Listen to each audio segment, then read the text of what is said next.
앞으로 나올 대한민국의 K3 전차는 한국군이 2030년대 배치를 목표로 개발 중인 차세대 전차로 지금으로서는 상상하기 어려운 엄청난 목표 성능을 가지고 있습니다. K3 전차는 주포로 현재 선진국들에서도 한창 개발 중인 전열화학포를 장착하고 인공지능을 탑재하는 것은 물론 탐지율을 극도로 낮추는 스텔스 형상 설계까지 적용할 계획인데요. 현존하는 최강의 전차들인 미국의 M1A2D 에이브람스 전자, T-14 아르마타 전차 등을 능가하는 성능을 노린다는 아주 야심찬 목표를 가지고 있습니다. 미 해군의 레일건 연구가 중단된 지금 K3 전차에서는 레일건과 비슷한 속도의 포탄을 발사하면서 더 많은 장점들을 가진 전열화학포를 탑재하고 아직까지 대한민국의 주력 전차들이 생각하지 못했던 어쩌면 훗날 압도적인 화력과 성능을 가진 제재 최강의 전차가 될지도 모를 K3 전차는 얼마나 대단한 위력을 가지고 있는지, K3 전차는 어떤 원리로 초월적인 성능을 발휘할 수 있을지 살펴보겠습니다. 전문가는 아니지만 해당 분야의 정보를 조사, 정리했습니다. 본의 아니게 틀린 부분이 있을 수 있다는 점 양해해 주시면 감사하겠습니다. K3 전차의 주포로 쓰이게 될 전열화학포는 뇌관 및 장약의 연소를 전기 에너지로 제어하는 하이브리드 방식의 화포인데요. 기존의 화포 무장들이 화학 추진 제한으로 탄체를 가속시키는 방식을 취하고 있다면 전열화학포는 화학 추진제가 연소할 때 발생하는 화학 에너지 그리고 외부에서 전해지는 전기 에너지를 복합적으로 사용해 탄체를 가속시켜 최대한의 효율을 만들어줍니다. 이 전열화학포가 왜 대단한 것이냐면 장약의 완전 연소를 가능하게 만들어 이론적으로 가능한 최대치의 폭발력을 만들어내기 때문인데요. 전차의 발사 과정에서 장약은 탄약을 추진시키는 추진제 역할을 하는데요. 현재 날탄이라 불리는 날개 안정 물리철 감탄의 관통력이 더 이상 증가하지 못하고 정체된 이유 중 하나가 바로 장약의 폭발력을 더 높일 수 없기 때문이었습니다. 장약의 폭발력을 더 크게 하기 위해 화약의 일도를 높였더니 상당한 양의 장약이 불완전 연소를 하는 바람에 생각만큼 폭발력이 나오지 않았던 것이죠. 하지만 전열화학포를 이용하면 전극에서 발생되는 아크 방전에 의해 생성된 플라스마가 추진체인 장약을 완전 연소시킬 수 있어 효율이 감소하는 것을 최대한 피하고 이론상으로나 가능한 미친 폭발력을 발휘할 수 있게 되는 것입니다. 그동안 전차들에 적용되었던 재래식포는 추천제가 폭발해 탄자가 나아감에 따라 약실 압력이 감소했지만 전열화학포는 방전되는 전기, 필스의 크기와 주파수를 변화시켜 탄자가 진행하는 동안 휴대 압력을 계속 유지할 수 있게 추진제 연고를 세로할 수 있습니다. 이를 통해 당내의 최대 압력을 오랜 시간 동안 유지시켜주는데요. 최대 가속도가 오래 지속되도록 함으로써 굉장한 속도와 위력을 냅니다. 전열화학포의 보구 초속은 1초에 2.5km를 날아가는 수준인데 이는 레일건이 보구 초속에 뒤지지 않을 정도입니다. 여기에 레일건은 가지고 있는 단점을 전열화학포는 가지고 있지 않은데요. 레일건은 발사할 시간역한 전자기장이 발생하기 때문에 고폭탄,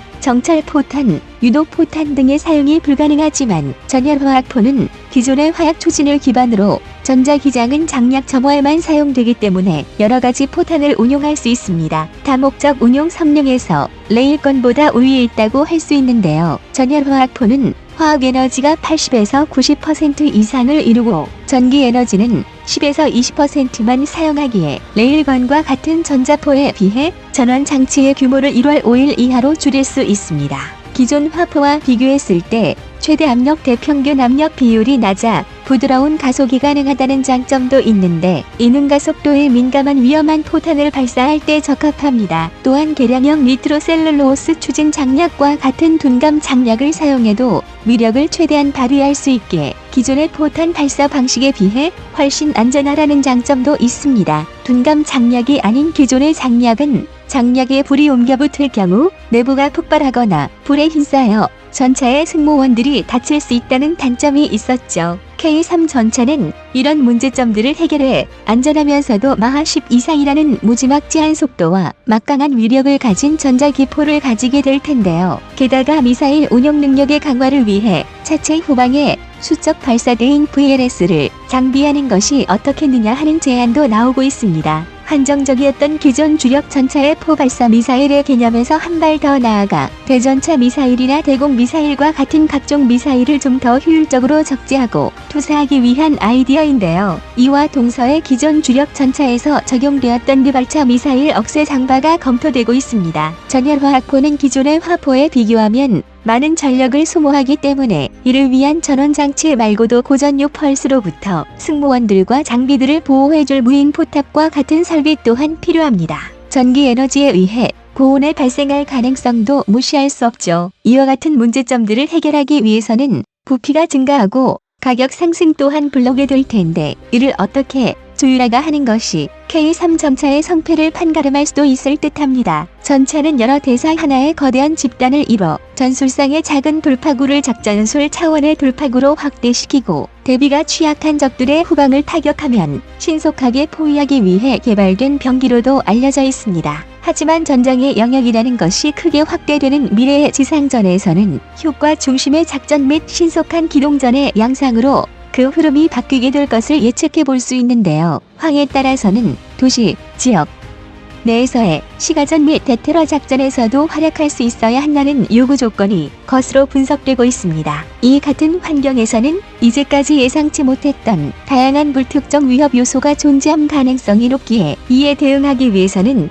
첨단 기술을 기반으로 한 새로운 미래 기동 체계 개발이 요구되는데요. 이를 위해 K3 전차는 동력 계통을 기존의 파워텍이 아니라 하이브리드식 고효율 전기 추진 시스템 HEPS 하이 이피션트 일렉트릭 프로펄션 시스템로 대체하게 됩니다. 이는 전력을 주에너지로 사용하면서 구동 및 변속, 조향의 기능을 한친 일체형 전기자 구동 장치라 할 수 있는데요. 이동력 체계에서 엔진은 발전기를 가동시키는 데에만 사용된다고 합니다. K3 전차가 기존의 전차와 다른 점은 궤도식에서 차로식으로 전환할 수 있는 지능형 현수 장치가 적용된다는 점인데요. 전기 구동 및 노면 감응 제어 방식의 능동 현수 장치가 사용되는데 이를 통해 포장도로에서는 가볍고 내구력이 강한 복합재 협을 이용한 차륜 형식으로 이동하고 궤도 방식으로 전환하는 하이브리드 형태입니다. 야지나 산지처럼 험한 환경에서는 탄성이 높고 내구력 또한 뛰어난 고무재 유연 궤도를 사용한다고 하는데요. 하이브리드식 고효율 전기 추진 시스템 HEPS는 고전압 대전유의 전력을 짧은 시간 안에 발생시켜 제어하는 펄스 전력 장치를 이용해 전자기 유도탄, 요격 레이저 등의 무기체계를 운용할 수도 있으며 전자기 장갑, 스마트 제독 장치 등의 전력을 공급하는 데에도 활용될 수 있을 것이라는데요. K3 전차에는 추진, 동력뿐만 아니라 온갖 탑재 장비들에도 전력 소요가 만만치 않게 들어가기 때문에 전원과 전력 제어 계통 장치, 배터리와 펄스 전력 부분이 성능을 좌우하는 중요한 요소가 될 것으로 추측되고 있습니다. 우리 군이 2030년 이후 전력화를 목표로 하는 차기 전차들은 경량화, 무인화, 자동화에 중점을 두고 있습니다. K3 전차의 개발은 아직 많은 것이 진행되지 않은 상태지만 최대 48톤급이라는 추측이 있는데 기본적으로 차기 전차들의 경우 경량화를 요구받고 있다는 것을 생각해 봤을 때 어느 정도 사실이 될 것으로 보입니다. 그러면서도 K3 전차의 방어력은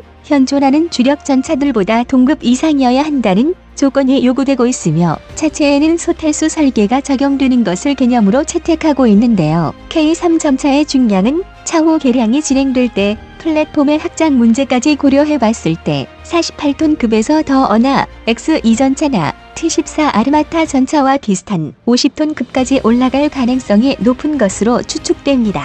K3 전차의 개념 모형을 살펴보면 마치 폴란드에서 개발 중인 스텔스 전차인 PL01의 형태를 많이 달아있는 것을 확인할 수 있는데요. 적에게 발견될 가능성을 낮추기 위해 포탑 부분까지 스텔스 설계가 적용된 것이 눈에 띄는데 이 같은 스텔스 설계는 먼 거리에서도 적이 레이더와 같은 탐지 수단을 이용해 K3 전차를 찾기 어렵게 만들어줄 것입니다. 그런데 이 같은 설계가 적용되면 아무래도 방어력이 떨어지지 않는가 하는 의구심을 지울 수 없는데요. R3 전차의 방어력은 장갑재가 좌우하게 될 텐데 무거운 중장갑을 택할 시 무게가 늘어나기 때문입니다. K3 전차는 이 같은 문제를 해결하기 위해 경량화된 모듈형 복합 장갑을 채택할 것이 유력하다고 하는데요. 이외에도 K3 전차는 생존성을 향상시키기 위해 날개 안정분리 철갑탄 APFSDS와 같은 초고속 운동에너지 탄의 경로를 교란하는 장비와 함께 전차를 향해 다가오는 미사일에 대응 미사일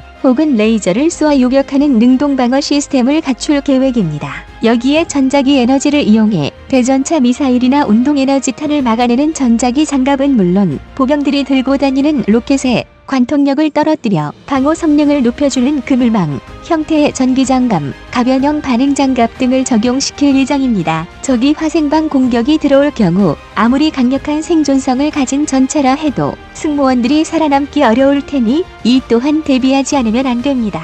이를 위해 K3 전차는 차량 표면에 전도성 절연성 물질을 코팅하고 그 순간 발열 플라스마를 이용해 적이 화학무기, 생물무기를 기화시키거나 분해서 키는 스마트 자가제독 장치 또한 탑재할 것으로 구상되고 있습니다. 미래 전장에서 일어날 교전들이 여러 가지의 다수 플랫폼들이 융합된 네트워크 기반에 이제는 두말할 필요가 없는 분명한 사실일 겁니다. 우리 대한민국 국군의 큰 문제점이 하나 있다면 지속적인 인구 감소로 인한 국방력의 공백을 들 수 있을 텐데요. 그런 만큼 미래 전장에서 우리의 소중한 병사들은 지금보다 더 절대 쉽게 희생되어서는 안 되는 소중한 전력이 될 텐데요. 그런 만큼 우리 육군의 차세대 전차가 될 K3 전차는 믿음직한 생존성을 보장할 수 있어야 합니다. 이를 위해 K3 전차와 같은 미래의 전차들은 무인화 체계, 원격 조종 체계 등을 갖출 것이 요구되고 있습니다. 이 때문에 우리 군에서는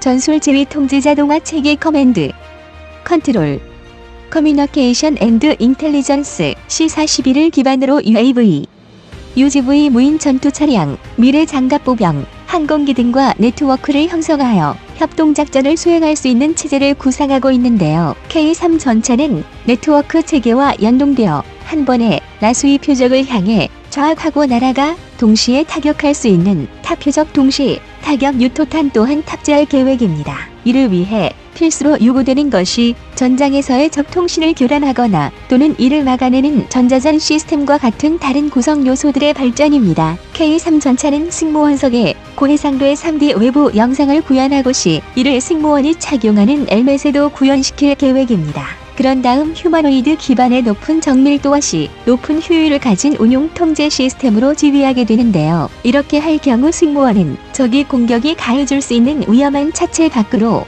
고개를 내릴 필요가 없으며 강력한 방호력을 가진 전차 안에서 안전하게 작전을 수행할 수 있게 될 것이라 합니다. 이외에도 우리 군의 차세대 전차 K3에는 전장 네트워크 체계와 연동이 가능한 대량 탑재형 무인기, 50도 상황 인식이 가능한 관측 장치지뢰 금주 폭발물 담지 및 파괴 장치, 각종 신개념의 전투 장비들로 마득한데요. 이 같은 초월적인 성능의 전차가 과연 현실에서 나올 수 있는 것인가 하는 의문이 생기는 것도 사실입니다만 K3 전차의 개념이 구체화되는 시기가 지금보다 기술이 더욱 발달한 2030년대 이후라는 것을 생각해 봤을 때 어느 정도는 가능할지도 모를 일이라고 생각합니다. 현재 레일건과 HPV탄의 개발을 공식적으로 중단해버린 미 해군의 전례를 보면 K3 전차에 사용될 전열화학포가 새로운 전차의 개발 방향으로 크게 주목받을지도 모르겠다는 생각이 듭니다. 한때 미래에 가공할 무기 체계로 평가받아왔던 레일건이 지금에 와서 완전히 중단될 위기에 처한 것처럼 K3의 전열화학포도 개발 방향에 따라 어떻게 다르게 적용될지는 알 수 없겠죠. 하지만 이와 같은 연구 개발이 성공하지 못하더라도 그 개념은 언젠가 다른 무기 체계에서 화려하게 부활하는 경우가 많기에 희망을 가져볼 필요가 있다고 생각합니다.